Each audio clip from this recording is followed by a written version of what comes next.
കേരളത്തിൽ ഇപ്പോഴത്തെ കഠിനമായിട്ടുള്ള ചൂടിൽ പ്രത്യേകിച്ച് പ്രഗ്നന്റ് ആയിട്ടുള്ള ആൾക്കാർ ശ്രദ്ധിക്കേണ്ട കുറച്ച് കാര്യങ്ങളുണ്ട്. ഈ സമയത്ത് നമ്മുടെ ബോഡി ടെമ്പറേച്ചർ എളുപ്പത്തിൽ ഉയരാനും പെട്ടെന്ന് ക്ഷീണം ഉണ്ടാവാനൊക്കെ ഉള്ള ഒരുപാട് സാധ്യതകളുണ്ട്. ചെറിയ ഒരു അശ്രദ്ധ പോലും അമ്മയും കുഞ്ഞിനെയും സാരമായിട്ട് ബാധിച്ചേക്കാം. അപ്പൊ ഈ സമയത്ത് നമ്മൾ ശ്രദ്ധിക്കേണ്ട കാര്യങ്ങൾ എന്തൊക്കെയാണെന്നുള്ളത് നോക്കാം.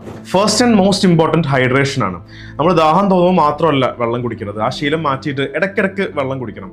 Zip water consistently. വെള്ളത്തിന് പുറമെ ഇളനീർ, നാരങ്ങ വെള്ളം, മോരൊക്കെ പോലെയുള്ള നാച്ചുറൽ ഡ്രിങ്ക്സ് നമ്മുടെ ശരീരത്തിലെ ഇലക്ട്രോലൈറ്റ്സിനെയും എനർജിയും ഒക്കെ ബാലൻസ് ചെയ്യാൻ സഹായിക്കും. അടുത്തായിട്ട് നമ്മൾ ശ്രദ്ധിക്കുന്നത് വസ്ത്രധാരണമാണ്. ഈ ചൂടിൽ ഫാഷനേക്കാൾ കൂടുതൽ നമ്മൾ കംഫർട്ടിന് പ്രയോറിറ്റി കൊടുക്കണം. പ്രത്യേകിച്ച് പോളിസ്റ്റർ പോലെയുള്ള സിന്തറ്റിക് ഡ്രസ്സ് മാക്സിമം ഒഴിവാക്കുക. കാരണം അത് ഹീറ്റിനെ നല്ലോണം ട്രാപ്പ് ചെയ്യും. അപ്പൊ അതുകൊണ്ട് നല്ലോണം ബ്രീത്തബിൾ ആയിട്ടുള്ള കോട്ടൺ ഡ്രസ്സാണ് നമ്മൾ മാക്സിമം ഉപയോഗിക്കേണ്ടത്. അത് നമ്മുടെ ബോഡിയെ കൂളായിട്ട് നിലനിർത്താനും സ്കിൻ പ്രോബ്ലംസ് ഒഴിവാക്കാനും ഒക്കെ സഹായിക്കും. മൂന്നാമത്തത്, ഈ സമയത്ത് ഹെവി ആയിട്ടുള്ള മീൽസ് ഒഴിവാക്കുക. നേരെ മറിച്ച് ചെറിയ ചെറിയ ഇന്റർവെൽസിൽ ലഘുവായിട്ടുള്ള ഭക്ഷണം കഴിക്കാൻ ശ്രമിക്കണം. ഇതോടൊപ്പം വെള്ളരിക്ക, തണ്ണിമത്തൻ പോലെയുള്ള വാട്ടർ റിച്ച് ആയിട്ടുള്ള ഫുഡ്സ് കഴിക്കുമ്പോൾ അത് നമ്മുടെ ബോഡിയെ നല്ലോണം ഹൈഡ്രേറ്റ് ആയിട്ട് നിലനിർത്താൻ സഹായിക്കും. പ്രഗ്നൻസി ടൈമിൽ കണ്ടുവരുന്ന കാലിലെ വീക്കൊക്കെ ഈ ചൂടുകാലത്ത് കുറച്ച് കൂടാനുള്ള സാധ്യത ഉണ്ട്. നമ്മൾ ശ്രദ്ധിക്കുന്നത് വിശ്രമിക്കുന്ന സമയത്ത് കാലൽപ്പം ഉയർത്തി വെക്കുക, കിടക്കുന്ന സമയത്ത് ലെഫ്റ്റ് സൈഡിലേക്ക് ചെരിഞ്ഞ് കിടക്കുക, നീണ്ട സമയം കണ്ടിന്യൂസ്ലി നിൽക്കുന്നത് ഒഴിവാക്കുക.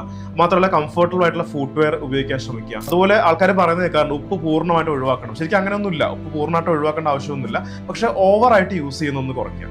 പിന്നെ ശ്രദ്ധിക്കുന്നത് അവോയ്ഡ് പീക്ക് ഹീറ്റ് അവേഴ്സ്. നമ്മൾ പത്രങ്ങളിൽ കാണാറുള്ള പോലെ രാവിലെ 11 മണി മുതൽ വൈകുന്നേരം 3 മണി വരെ അനാവശ്യമായിട്ട് പുറത്തിറങ്ങുന്നത് മാക്സിമം ഒഴിവാക്കുക.